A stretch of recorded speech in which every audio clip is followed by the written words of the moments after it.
이 시대가 바뀌면서 이제 섞이는 거야. 융합 지문이 많이 나와, 시험에. 그래서 지금도 보면 첫 번째 지문은 이제 비문학이란 말이야. 첫 번째 지문 비문학인데 비문학과 함께 엮여서 비문학 지문이잖아. 설명, 비평. 설명서 문학 두 편이 연달아 나오게 돼.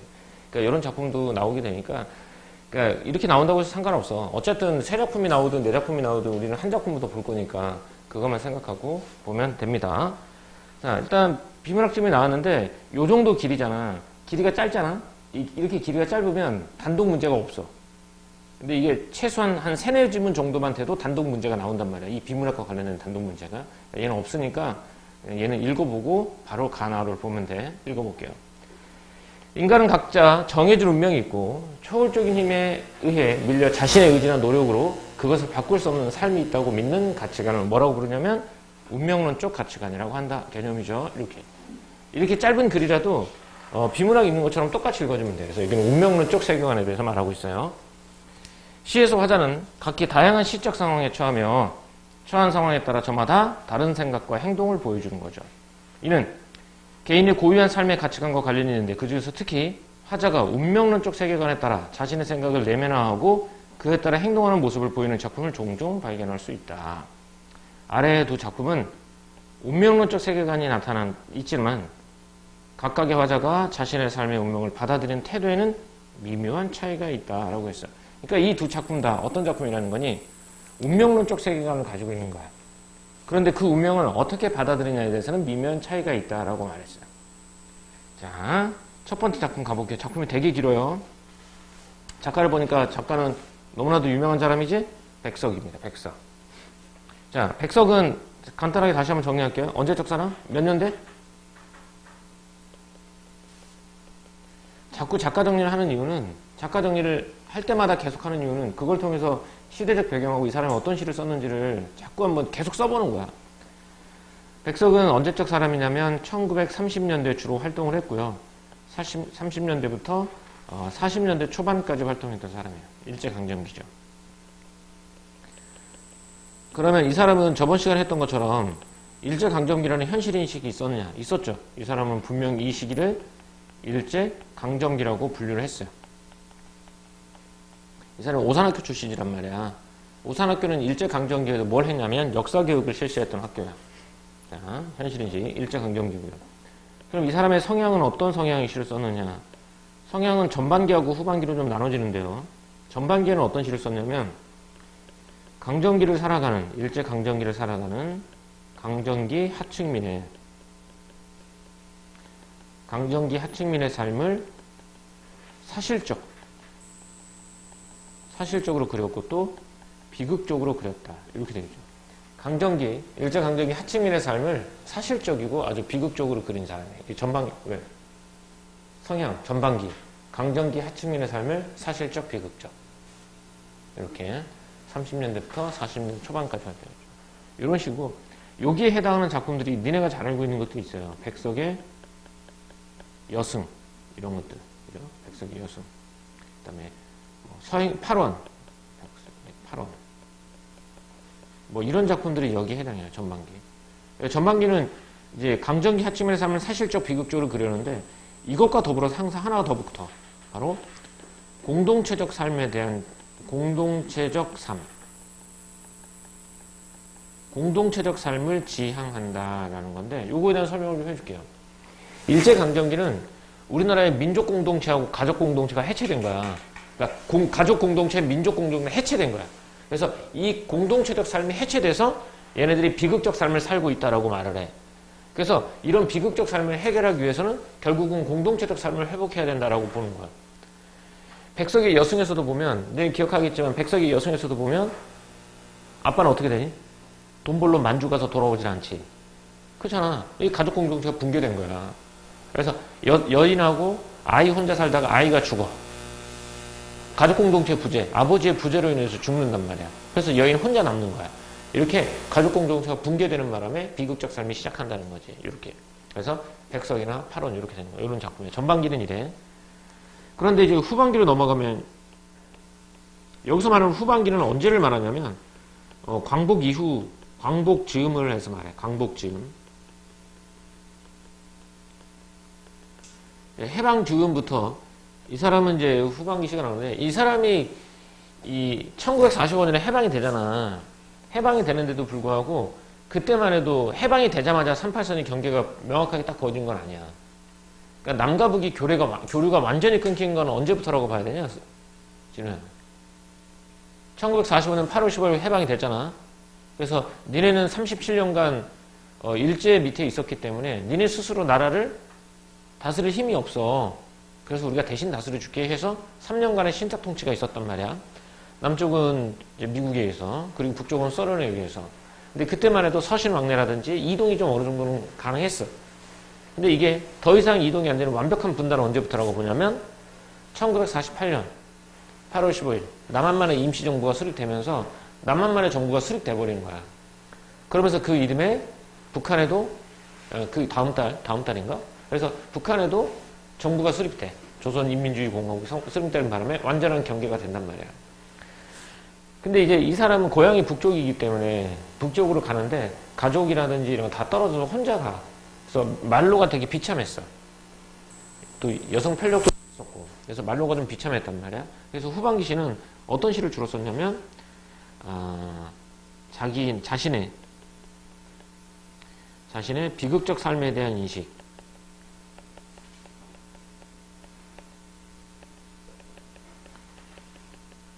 자신의 삶을 비극적으로 받아들였고, 그것과 더불어서 스스로를 어떻게 하느냐, 스스로 위안하는 거야. 자기 자신을 스스로 위안하는 거지. 그러니까 스스로 그래, 나도 괜찮아, 나도 뭐 잘했어, 이렇게 이런 걸 위안이라고 부르는데, 위안하는 게 주로 어떻게 위안을 하냐면 운명적 체념이야. 이건 고전 작품에도 잘 나오는데, 현실이 너무 괴로우면 그걸 내 탓이 아닌 누구 탓으로 돌리는 거야? 운명 탓으로 돌리는 거야. 이건 내가 잘못한 게 아니야. 이건 하늘이 나를 그렇게 만든 거야. 근데 여기가 더 나아가서 하늘이 나를 이렇게 만든 건 하늘이 날 더 사랑해서일 거야 라고 말해. 그런 자기 위한 작품을 생긴 작품이고, 여기에 해당하는 작품이 여기 있는 흰 바람벽이 있어. 이 작품이겠죠. 흰 바람벽이 있어. 그리고 니네한테 알려진 작품은 이런 작품 알고 있나요? 남신의주, 유동, 박시봉방. 이게 주소군요, 주소. 남신의주에 있는 유동에 있는 박시봉네 집에서 남쪽에 있는 소설가 친구 허준에게 보내는 편지예요. 자, 이렇게. 그러니까 이 두 작품이 비극적 삶에 대한 인식과 스스로를 위안하는 작품이 되겠고, 이 작품이 그런 작품이 되겠죠. 자, 그러면 이 작품을 한번 봐보도록 하겠습니다. 시가 좀 길어요. 시가 좀 기니까 좀 잘라볼까봐, 선생님이. 잘라서 여기 C까지 한번 볼까봐. C까지만 한번 읽어볼까요? 내가 한번 편하게 읽어보세요. C까지만 읽어봐.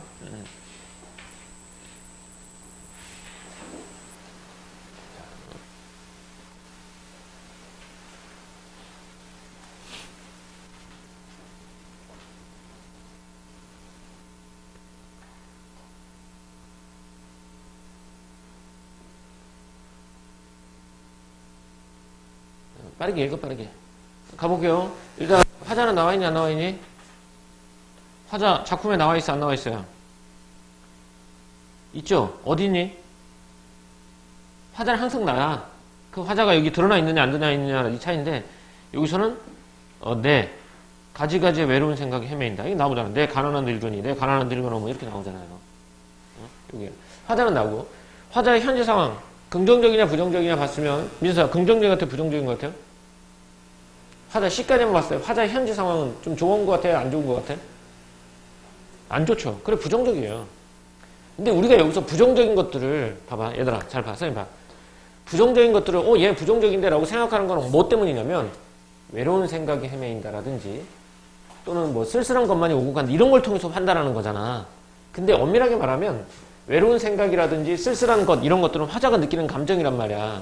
그러니까 얘는 감정이니까 정서적인 측면인 거야. 그럼 이런 거 찾을 때 외로운 거, 쓸쓸한 거 나오네? 그러면 어떤 상황에서 외로움과 쓸쓸함을 느끼지 했을 때 어떤 상황에 해당하는지가 상황인 거야. 그래서 그걸 알 수 있는 건 시공간적 배경을 보는 거야. 자, 시공간적 배경을 보잔 말이야. 난 지금 어디 있냐면 오늘 저녁이라고 말했지. 저녁이야. 오늘 시간적 배경은 저녁이고, 공간적 배경은 어때요? 좁다란 흰 바람벽이라고 했지. 그러니까 좁은 박인 거야. 이렇게. 그래서 선생님이 해보자면, 얘 지금 상황은 좁다란 흰 바람벽에 그리고 희미한 15척 전등이 지치운 불빛을 내어 던지고 있는 이곳에 요렇게 아니면 뭐 다 때글은 다 낡은 무명사체가 얻은 그림자를 씌우고라고 했으니까 벽에 무명사체 하나가 걸려있는 거야. 그림자를 비치면서. 이런 상황인 거야 지금. 머릿속으로 그려봐요. 흰 바람벽이라는 얘기는 옆에 벽지가 그냥 하얀색 문풍지만 발라져 있는 거야. 흙벽에다가. 이런 상황. 자, 여기까지가 상황이에요. 이 상황에서 이 사람이 느끼는 감정, 정서. 아까 찾았었잖아? 어떤 정서 선생님 했지? 쓸쓸한 것만이 오고 간다라고 말했어. 이건 쓸쓸함을 느끼고 있는 거야. 화자는 이곳에서 쓸쓸함을 느끼고 있고요. 또 내 가지가지 외로운 생각에 헤맨다라고 말했으니까 이 사람은 이곳에서 외로움을 느끼는 거지.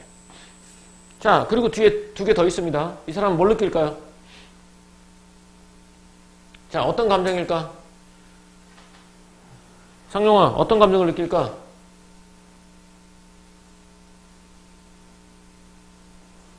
누구 생각하니?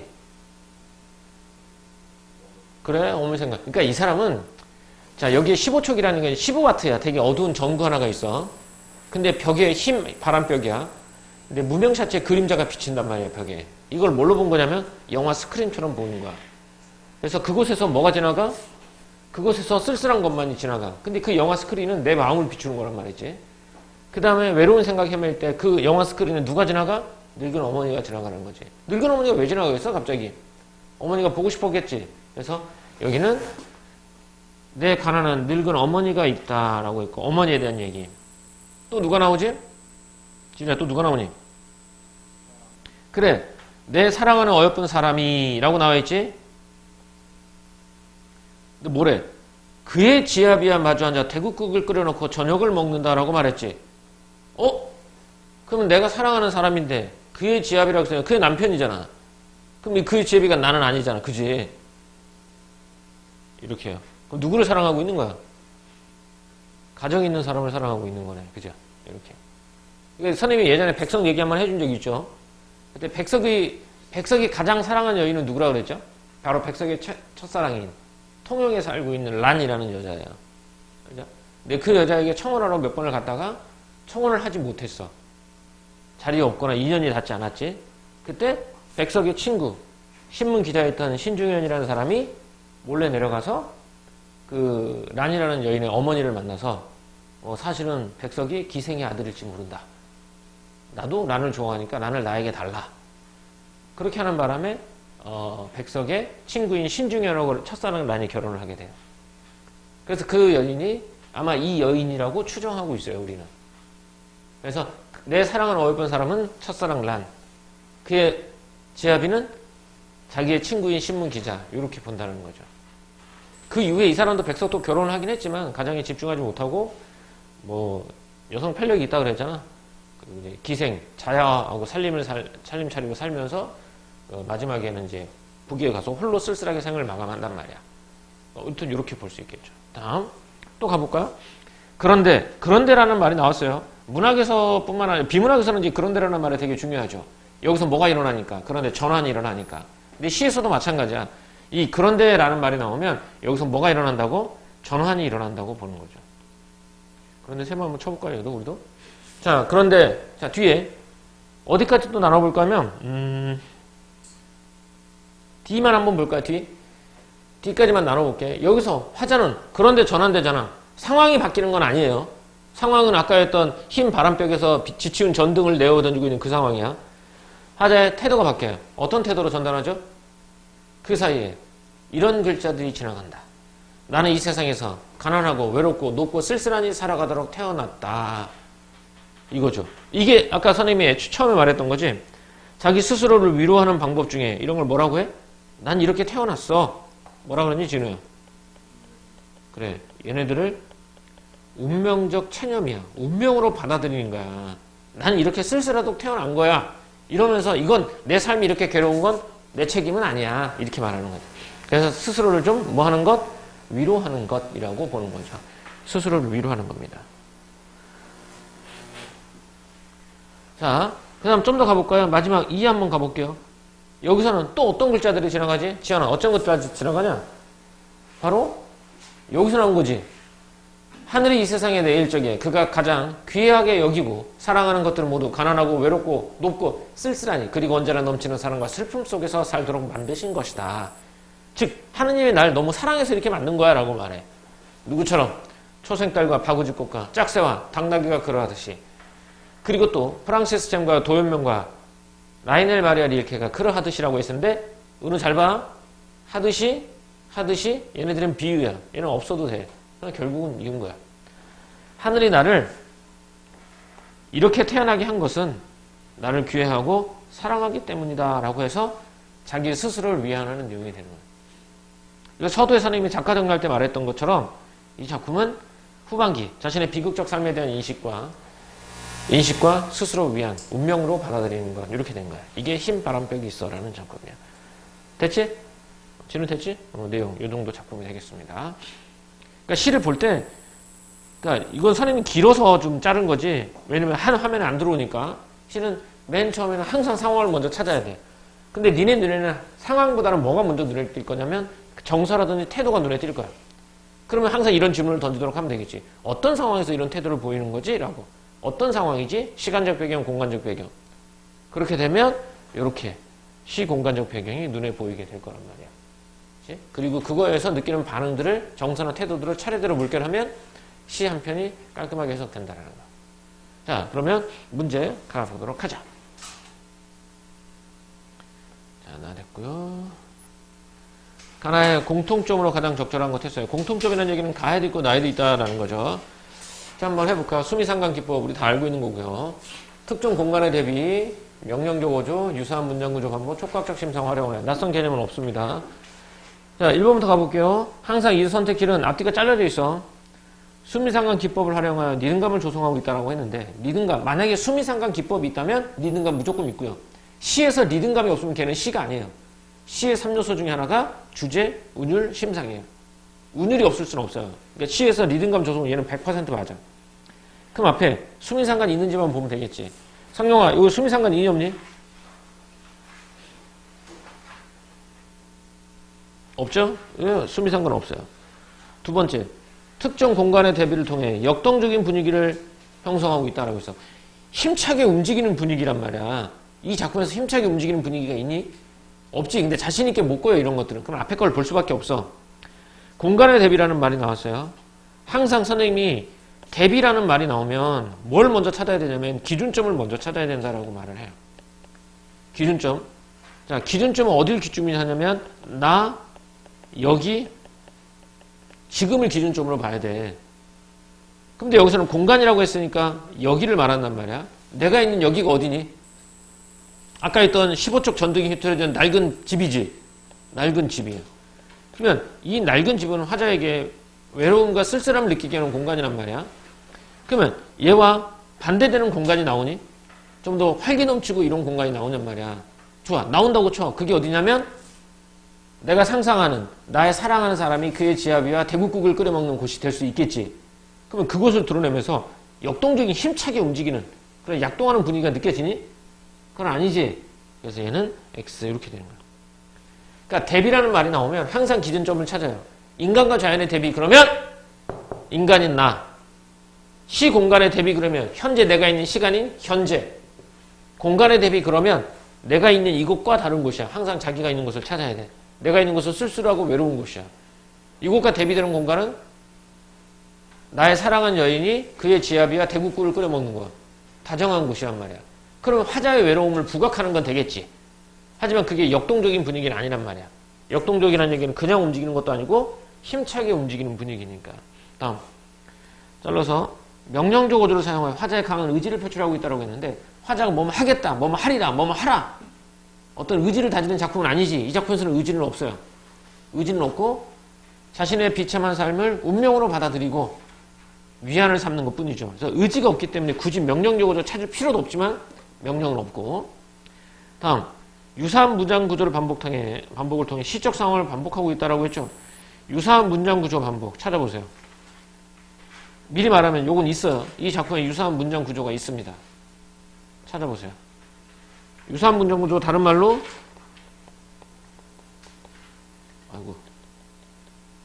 다른 말로 통사 구조 반복이라는 말도 쓰죠. 통사 구조의 반복. 찾았니? 자, 진우 어딨어?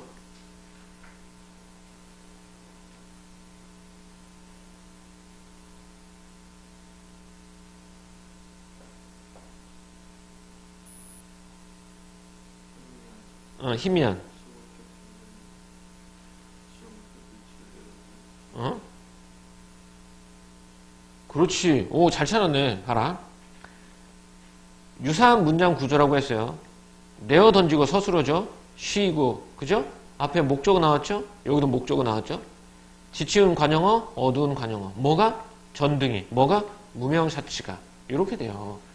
어떤 전등? 15척 전등. 어떤 셔츠? 다 낡은 무명 셔츠. 어떠한? 희미한. 어떠한? 때그른. 이렇게 되죠. 이런 것들이 바로 통사 구조의 반복이 되는 거야. 통사 구조의 반복은요, 찾기는 좀 힘들어도 이게 통사 구조의 반복입니다 라고 해보면 맞춰보면 되게 쉬워요. 근데 통사 구조의 반복은 이렇게 굳이 붙어있을 이유는 없어요. 자, 붙어있을 의미는 필요는 없단 말이야. 그럼 여기 말고 또 어디에도 있냐면 이런 건 어때요? 자, 내 가난한 늙은 어머니가 있다. 요거랑 내 사랑하는 사람이 있다. 내 가난한 늙은 어머니가 있다. 있다. 어머니가 사람이. 그지? 어떤 어머니? 늙은 어머니. 어떤 사람? 내가 사랑하는. 그치? 이렇게 됐잖아. 관용어가 2개 묶여있고. 됐죠? 이런 것들이 바로 통사 구조의 반복이고, 이게 유사한 문장 구조의 반복이라는 거야. 자, 그러면, 여기 나와있죠? 유사한이. 똑같을 필요 없잖아. 유사한이잖아. 근데 똑같은 게 나왔으니까 얘는 무조건 맞죠. 다음. 촉각적 심상을 사용하여 인물의 정적인 모습을 강조하고 있다고 했는데, 촉각적 심상을 먼저 찾아보는 게 어떨까 싶어요. 얘는. 정적이란 얘기는, 야, 잠깐 찾기 전에 봐봐. 정적하고 반대되는 게 동적이에요. 쉽게 말하면, 은우야, 동적이란 얘기는 뭐가 있다는 얘기냐면, 얘는 움직임이 있을 땐 동적이라는 말을 쓰는 거고, 정적이라는 말은 얘기는, 얘는 움직임이 적은 게 아니라 움직임이 아예 없는 거야. 정지 상태. 그런데, 동적이라는 말고 같은 말이 아닌 게 뭐냐면, 역동적이라는 말이 있어. 아까 본문에도 나왔었죠, 여기. 역동적. 역동적이라는 얘기는 그냥 움직이는 것만 가지고는 안 돼요. 얘는 힘차게 움직이는 것이야. 물론 역동적인 이미지도 동적인 이미지에 포함되긴 하겠지. 근데 역동적인 이미지를 찾을 때는 어떻게 찾아야 되냐면 이 안에는 덧붙이는 말이 있어요. 동적인 것에다가 플러스 부사어라든지 접사가 붙어요. 그렇게 되면 뭐가 돼? 역동적인 이미지가 되는 거야. 자, 봐라. 비가 내린다야. 역동적인 이미지니 동적인 이미지니 느낌상 지어나? 비가 내린다. 막 힘차게 움직이는 거야? 그냥 움직이는 거야? 그냥 움직이는 거야. 비가 내린다는 그냥 동적인 거야. 여기다가 역동적인 이미지를 주려면 어떻게 하면 돼? 앞에다가 부사어라든지 접사를 쓰면 돼. 세차게 내린다. 이렇게. 어? 봐? 태극기가 바람에 날려요. 바람에 날린다. 이건 동적인 이미지야. 근데 태극기가 바람에 휘날린다. 그러면 뭐가 돼? 역동적인 이미지가 된단 말이야. 그러니까 역동적 이미지는 이게 이제 엄밀하게 말하면 동적인 거랑 역동적인 중간에 선이 있잖아. 선 경계를 정확하게 찾기 어렵지, 진호 이런 것들은. 어디까지가 동적이고 어디까지가 역동적인지 구하기 쉽지 않단 말이야. 어디까지 역동적이라는 말을 쓸 때 좀 애매해. 그런데 이렇게 태생 자체가 애매한 어휘들은 모의고사에서 분명하게 선을 그어줘. 누가 봐도 역동적인 것만 역동적이라는 말을 쓸 수 있어. 그럼 누가 봐도 역동적인 어떤 의미가 되겠니? 아까처럼 접두사라든지 접사가 붙어서 세차게라는 의미가 나와 분명하게 드러난 것만 역동적 이미지를 쓰고 그 외의 것들은 역동적 이미지를 쓰지 않아. 자, 이 작품에서 아무튼 자 그럼 다시 보자.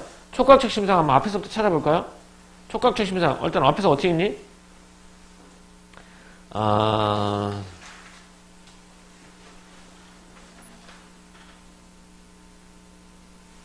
자 B에 보면 이렇게 차디찬 물에 손을 담그고 무음의 배추를 씻는다. 여기서 하나 나오지.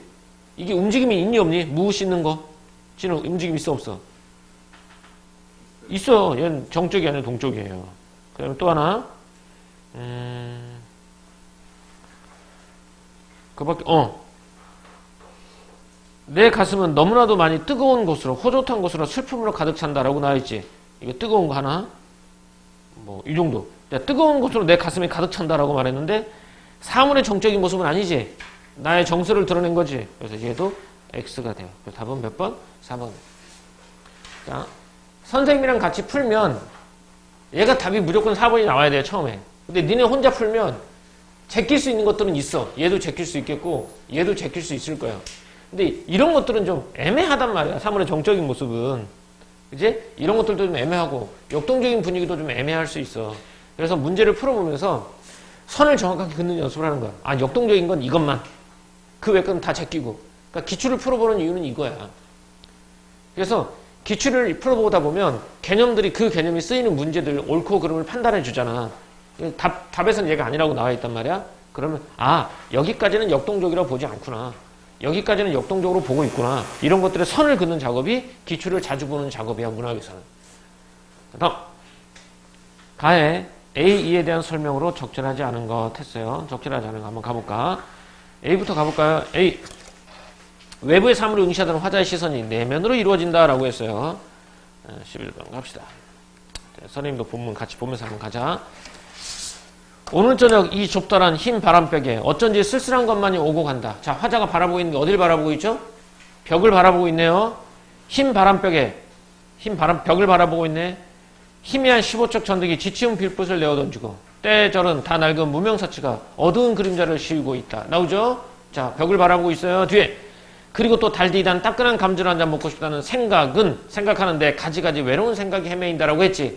그럼 뒤에는 뭐가 나오니? 나의 외로운 생각이 나오네? 그럼 화자의 시선이 외부의 사물에서 화자의 내면으로 이어지고 있다. 맞습니까? 맞죠. 여기서 외부의 사물은 바람벽. 흰 바람벽에서 화자의 외로운 생각으로 가는 거야. 다음, B. B씨에서는 A의 흰 바람벽을 보는 사랑이 이어지죠. A의 흰 바람벽을 보는 사랑이 이어집니다. 그리고 떠오르는 생각이 B씨에서 제시되고 있어요. 맞지? 흰 바람벽을 보면서 누굴 떠오르니? 어머니를 떠오르고 사랑하는 사람을 떠오르잖아. 얘도 맞죠? 이렇게. B씨에서 나타난 소외된 사람들에 대한 연민이 D에서 자기 연민으로 전환되고 있다라고 나와 있어요. B와 C에서는 소외된 사람들에 대한 연민이니? 아니지. 뭐에 대한 생각이니? 가족에 대한 그리움과 사랑하는 사람에 대한 그리움이지. 그 사람을 불쌍히 생각하는 건 아니란 말이야. X. 그 다음에 뒤에서도요. 자기 연민이라기보다는 스스로를 뭐 하는 거니? 위안하는 거지. 위안하는 것으로 봐야 되겠죠. 그래서 답은 몇 번? 3번 이렇게. 앞에 이렇게 넘겨보면서 풀어야 돼. 자, 뒤에서 지나가는 글자들에 내지는 자기 긍정의 정서가 2에서 강화되고 있어요. 나는 이 세상에 가난하고 외롭고 높고 쓸쓸하니 살아가도록 태어난. 나는 가난하지만 외롭고 높게 태어나도록 태어난 거야. 그리고 그건 하늘이 날 더 사랑해서 이거야. 라는 거죠. 자기 자신을 위로하면서 내 탓이 아니야. 라고 말하죠. 그래서 자기를 긍정하는 정서가 강화되고 있는 것도 맞습니다. 자, 뒤에서 나서 애상적 정서가 뒤에서 쓸쓸하도록 태어났다 나오지. 그게 가라앉지 않으려는 심리적 태도가 나오죠. 하늘이 나를 더 사랑하기 때문에 이렇게 만들었다라고 해서 이렇게 드러났다고 보는 겁니다. 5번에 답 몇 번? 3번으로 정리할 수 있겠죠. 됐어요? 자, 그 다음에 이것만 가지고 또 풀 수 있는 문제는 없었던 것 같아요. 7번. 7번 한번 볼까요? 7번하고 8번도 볼 수 있겠다. 7번. 기억에 대한 설명으로 가장 적절한 것 됐어요. 시어의 의미 및 기능인데 오늘 저녁이죠? 이 오늘 저녁. 야, 오늘 저녁을 쭉 한번 봐요. 오늘 저녁 어떤 저녁이냐면 내가 흰 바람벽을 보면서 쓸쓸함과 이런 것 저것 느끼고 어머니를 그리워하고 사랑하는 사람을 그리워하고 또 자기 스스로를 위안하는 그런 내용이 되겠죠. 화자의 내적 성찰이 이루어지는 시간이다. 맞습니까? 진우야, 맞냐? 상용아, 내적 성찰 맞아?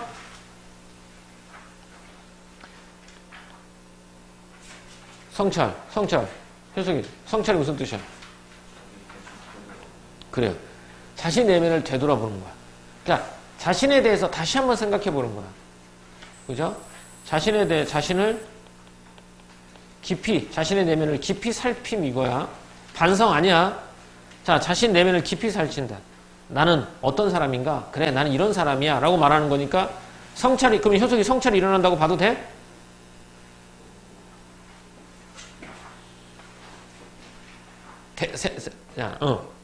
맞아. 세상에는, 이거 맞다. 일단, 효석이가 맞다니까 맞아요. 세상에는 문제 풀 때는요, 답이 내가 이거 맞아? 라고 물어보잖아. 니네 스스로한테도 물어보잖아. 답은 항상 O, X 두 개까지만 있는 건 아니야. 모르겠어요도 있단 말이야. 모르겠어요를 되게 빨리빨리 체크를 해줘야 돼. 그래야 시간을 아낄 수 있으니까. 일단 모르면 X야. 기억은 화자가 과거의 고통을 상기하는 시간이고, 나 옛날에 힘들었어, 옛날에 괴로웠어, 이 내용이 나오니 이 작품 전체? 안 나오지. 그럼 얘는 X야. 기억은 화자가 시간의 단절감을 경험한다는 거야. 시간의 단절감이라는 얘기는 과거와는 다른 지금 현재 또는 미래는 더 이상 이어지지 못하는 단절감을 느끼는 게 있냐 이거야. 은우 이거 있는 것 같아? 없지. 만약에 단절감을 경험한 시간이다라고 말하잖아. 자, 또 하나 봐봐. 자, 선생님 봐. 만약에 세모가 두 개가 나왔어. 2번 고통을 상기하는 시간도 모르겠고 단절감을 형성하는지도 모르겠어. 그럴 때는 어떻게 하는 게 맞냐면 과거의 고통을 떠올리는 장면을 본문에서 시에서 찾아야 돼. 여기 부분이라고 밑줄 그을 수 있어야 돼. 그래야지만 그 내용이 있는 거야. 여기는 없어. 내적 성찰이 이루어지는 공간은 어디냐면 그래 나는 이 세상에서 가난하게 외롭게 태어나도록 태어났어. 여기가 내적 성찰이야. 과거의 고통이 아니라 얘는 현재의 고통 쓸쓸함만을 말하고 있고 단절감을 경험한다? 없어 본문에. 옛날에는 뭐 옛날을 그리워하고 있으니까 옛날을 그리워하는 것 자체가 단절감은 아니잖아. 옛날을 떠올리고 있으니까 얘는 단절감은 없어. 자, 고향에 대한 추억을 떠올리는 시간이고 라고 했어요. 고향에 대한 내 가난한 늙은 어머니가 이렇게 시퍼런건 추운 날인데 차디찬 물에 손을 담그고 물며 배추를 씻고 있다. 이 선생님 이거 고향에 대한 추억일 수도 있지 않아요? 그래 그렇다면 치면 세모. 가족에 대한 애틋함을 느끼고 있는 거 맞죠? 가족, 어머니 이렇게 모르는 세모 치자고. 왜? 우리에겐 아직 니은도 있으니까. 여기서 시간을 너무 많이 쓰지 말라는 취지로 얘기하는 거예요 선생님이. 다음 8번. A의 관점에서 무슨 론적 관점? A는 운명론적 관점입니다.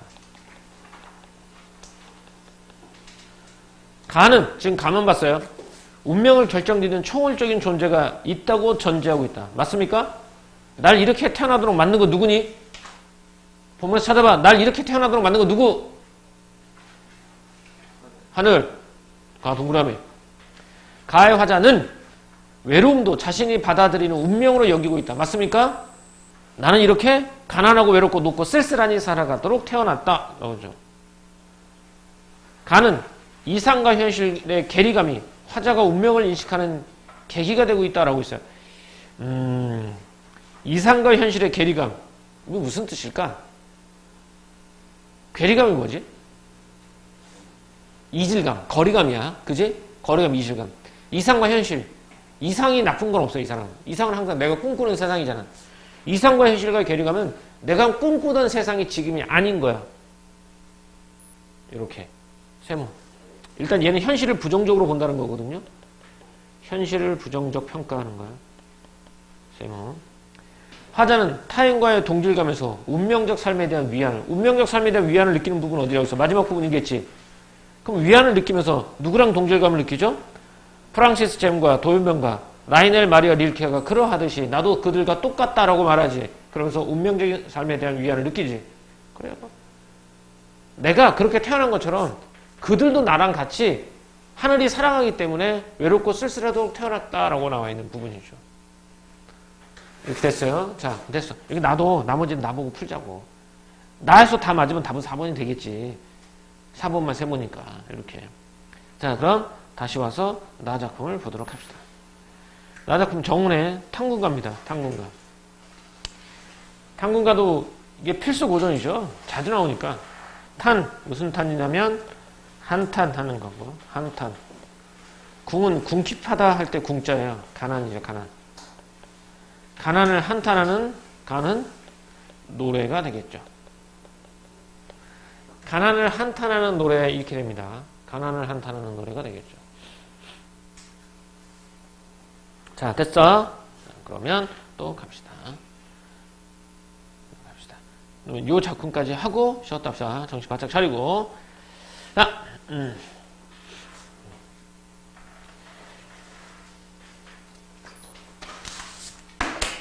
하늘이 만드시기를 일정 고루하련만은 일정 고루 모든 것들을 골고루 하게 마련이지만 어찌된 인생이 이렇게 이토록 괴로운가. 삼순구식을 얻거나 못 얻거나 라고 했어요. 삼순구식 봅시다. 사자성어죠? 우리가 아직 테스트는 안 봤죠? 삼순구식 무슨 뜻일까요? 들어봤냐 이거? 삼순, 초순, 중순, 하순, 그지? 뭐 10월 초순, 10월 중순, 10월 하순 나오잖아. 초순, 중순, 하순을 합쳐서 삼순이라고 불러. 그러니까 순은 열흘을 말해. 그러니까 한 달에 한 달, 삼순. 한 달에 밥을 몇 번을 먹어? 구식, 9번을 먹는 거야. 이게 삼순구식이야. 30일 동안 밥을 3번 먹는데, 그럼 가난한 거니, 부유한 거니? 가난한 거지? 그래서 이 삼순구식은 가난한 삶이야, 가난한 삶. 가난한 삶. 이렇게 삼순구식. 그러니까 한자도, 사자성어도 이렇게 풀어서 보면 조금 더 쉬워요. 삼순구식을 얻거나 못 얻거나, 10년에 갓을 한번 쓰거나 못 쓰거나, 10년 동안 갓을 한번 쓰거나 못 쓰거나 이거야. 뭐 벼슬로 볼 수도 있고, 아니면 그만큼 가난한 것도 될 수 있겠죠. 이렇게 가난하대요. 안표 누궁인들 나같이 비었으며 원원의 가난인들 나같이 심했을까라고 했어. 안표 이런 사람들, 원원 이런 사람들은 그냥 인물의 고사잖아. 얘네들 왜 끌어들였을까? 진우야? 이렇게 고사를 끌어들인 이유는 뭐 때문이에요? 자신의 뭘 강조하기 위해서? 가난한 삶을 강조하기 위해서 그래요. 그러니까 여기까지 잘라. 여기까지 자르고 가난한 삶의 현실 이렇게 보면 되겠죠. 이렇게 가난해요.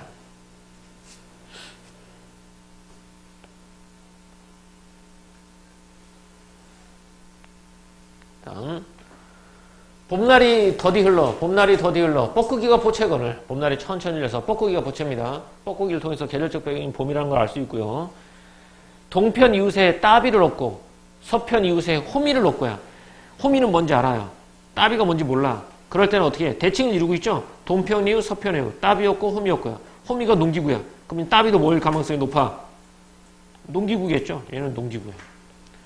동편 이웃한테 따비라는 농기구를 얻고 서편 이웃에 홈이라는 농기구를 얻어서 집 안에 들어가 씨앗을 마련하니 봄이니까 봄에 가서 이제 씨앗을 뿌려야 되잖아. 그래서 농기구를 얻어서 집 안에 들어가 씨앗을 마련해 보니까 올볕이 한 말은 쥐가 먹었고 기장, 피, 조, 팥 얘를 서너 대 심었대. 벼는 다 쥐가 넘었고 기장과 피, 조, 팥 얘는 곡식들이겠지. 얘네들을 서너 대 심었거늘 하나 춥고 배고픈 식구들 이래하여 어이 살리 이렇게 나오죠. 여기도 가난한 현실이죠. 이렇게. 그러니까 농사 지을 것도 없는 거야. 농사 지을 곡식도 부족한.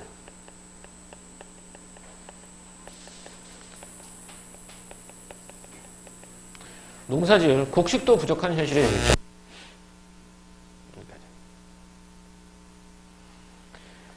자, 그 다음 이봐 아이들아 아무래나 힘써 일하라. 이봐 아이들아 좀 힘써서 일해라 라고 말해. 여기서 말하는 아이들은 바로 머슴이에요. 머슴들 종, 하인 뭐 이런 말도 쓸 수 있겠죠. 이렇게 머슴. 이봐 머슴들아 아무튼 좀 힘 좀 써서 일해라 라고 말하면서 죽을 써요. 죽을 씁니다. 죽순 물은 상전이 먹고 죽을 써서 위에 있는 물은 상전인 양반이 먹고 건더기는 누굴 주는 거야? 종을 주는 거야. 종들한테. 일 열심히 하라고 하면서 건더기를 종들한테 주고 양반은 물만 먹어요. 그랬더니 걔네들이 눈 위에 바늘을 젓고 눈을 이렇게 째려보는 쌍심 지키고 쳐다보는 거야. 코로 휘파람을 보내. 머슴들의 태도야. 휘파람을 분다. 이렇게. 여기는 뭐겠니? 이게 종들의 하인들의 태도죠. 하인들의 태도라고 보자.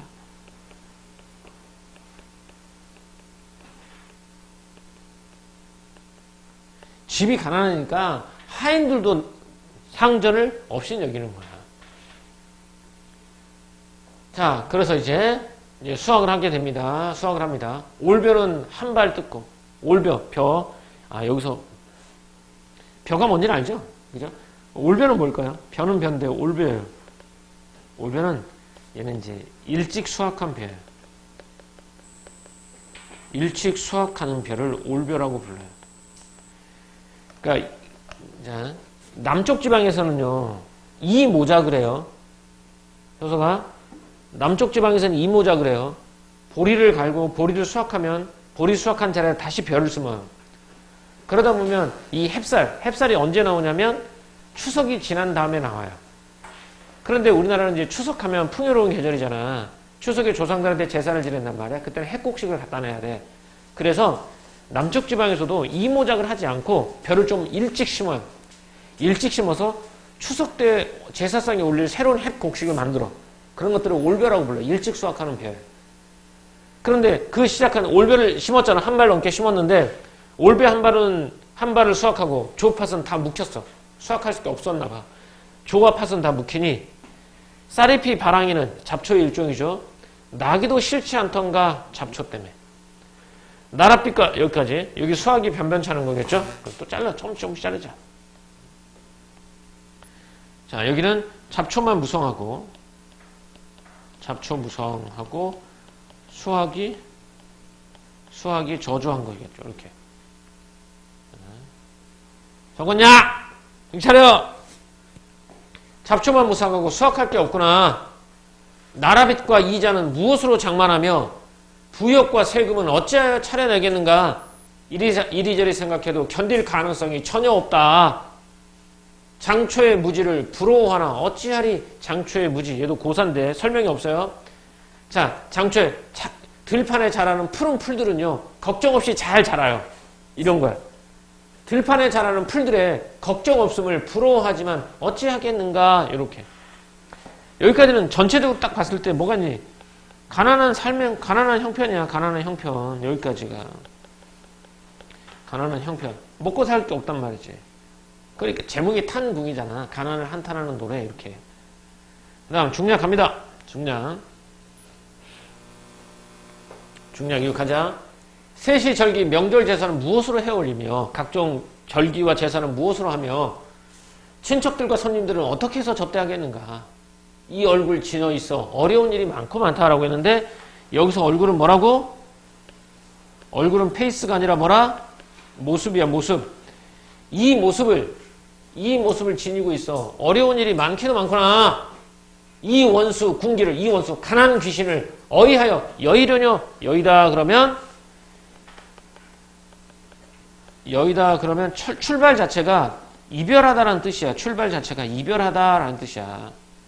알겠어? 출발 자체가 이별하다. 그러면 또 옛날에는 이별하다는 뜻이었는데 현대로 들어오면서 이게 뜻이 두 가지로 나누게 돼. 죽으면 여의다 그러면 다시 이렇게 쓰면 안 되구나. 순간 선생님 딴 생각했어. 수업하다 말고 딴 생각이 든단 말이야. 옛날에 이별하다는 여의다야. 근데 현대에서 여의다는 두 가지 의미로 써요. 첫 번째가 부모님이 뭐 했을 때. 부모님이 돌아가시다 그래서 신데렐라는 어려서 부모님을 여의고. 선임 때 노래가 이랬어요. 근데 지금 어떻게 되니? 지현아 어렸을 때 이런 노래 안 불렀어? 고무줄 하면서 신데렐라는 어려서 이런 거 안 했어? 부모님을 잃고서 이렇게 이런 노래 있더라고. 선생님이 여의고 이렇게 돼. 또 하나는 자식들을 장가 보내거나 시집 보낼 때도 딸 여의다라는 말을 써요.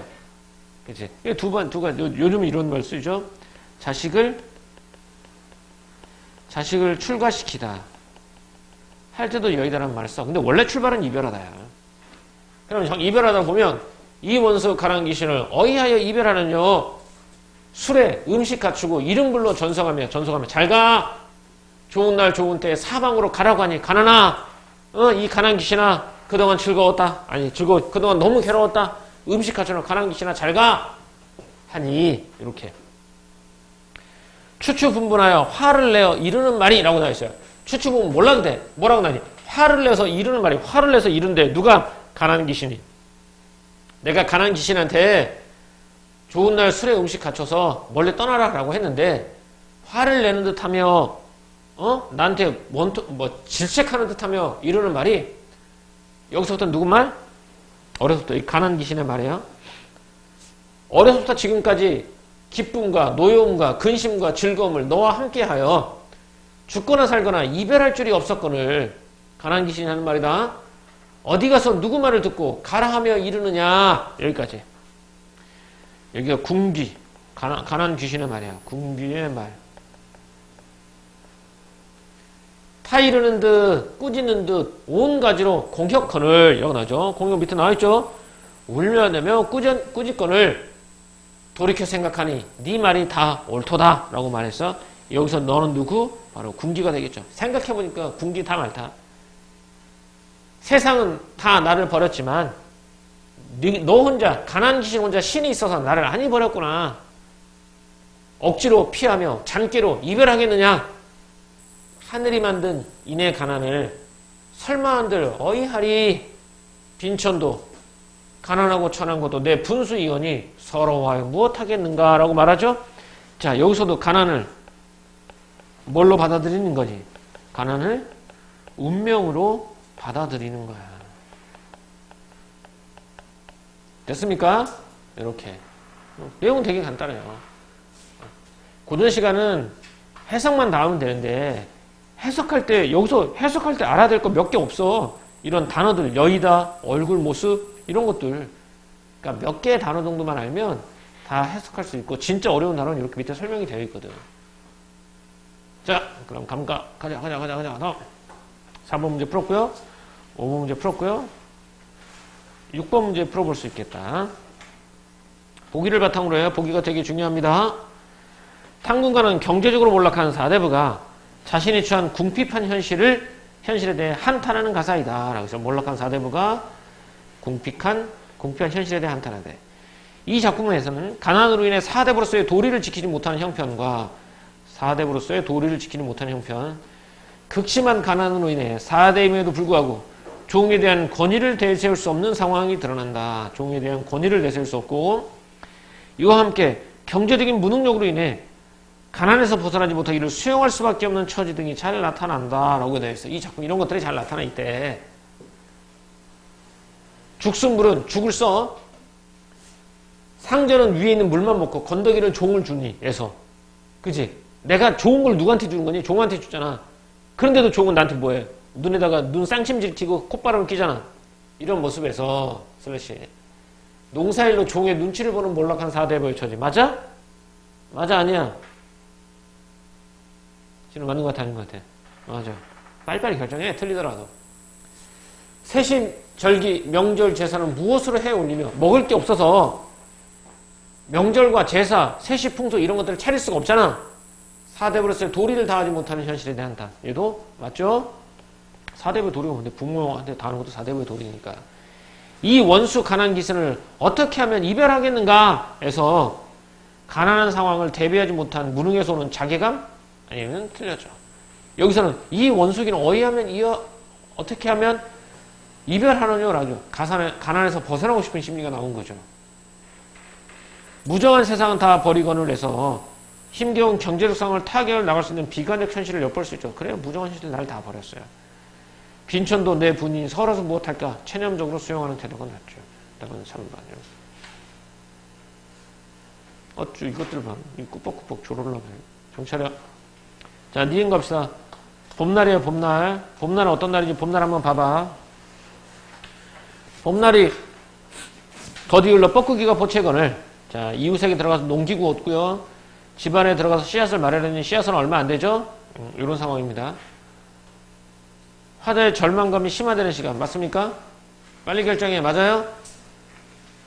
은우 맞아? 세모. 세모가 많아지면 답이 점점 어려워져. 선을 긁고 그어야 돼. 행복했던 과거의 경험을 떠올리는 순간 아니죠. 화자가 계절의 순한 질설. 그래 이제 봄이니까 아니죠. 받아들인 것도 아니죠. 고향 사람들의 인정도 아니고요. 과덕에 대한 상실감도 아니죠. 답 몇 번? 1번. 절망감이 심해지죠. 봄날이 너무 힘들어요. 그래 봄날이 되니까 농사 져야 되겠다 하고 들어갔는데 하는데 뭐라 그랬어 선생님 거기다가 농사지을 곡식도 부족한 현실이잖아. 그러니까 화자의 가난한 현실이 더욱더 심화되는 것이라고 봐도 되겠죠. 8번 문제. 나 읽어봤어요. 운명을 결정짓는 초월적인 존재가 있다고 전제한다. 맞죠? 하늘이 만드시기 일정 고려하건만은 이렇게 나와 있네요. 여기는 외로운 얘기는 없고 가난이니까 나와 달리라는 말을 쓸 수 있고요. 나의 화자는 사람들의 운명은 고르게 타고나야 한다는 인식하고 있다. 하늘이 반드시 일정을 고려하련만은 어찌된 인생이 이렇게 외로운가라고 말했어요. 그치? 맞지? 얘도 맞네요. 오케이, 나의 화자. 나는 과거와 현재의 괴리감. 자, 과거와 현재 괴리감이라는 얘기는 일단 현재 이 사람 어떠니 지금? 가난하지? 그치? 그러면 거리감이라고 했어. 현재는 가난해. 그럼 vs. 과거는 부유했어야 되잖아. 그러니까 현재와 과거의 괴리감이지. 자, 과거에 부유했다는 모습 나와 안 나와? 안 나오지? 얘는 X. 이렇게. 다음 몇 번? 4번. 타인과의 비교해서 절망을 느끼죠. 어디에서 나오니? 안편 누공이들 나같이 심했으며 봄날이 원원의 가난인 나같이 심했을까? 안편 누공이들 나같이 비었을까? 이렇게 말하고 있죠. 타인과의 비교를 통해서 내가 더 심하다는 절망감을 느끼고 있는 거 맞죠? 얘도 맞고요. 다음 몇 번이 된다? 4번이 되겠습니다. 이렇게. 됐습니까?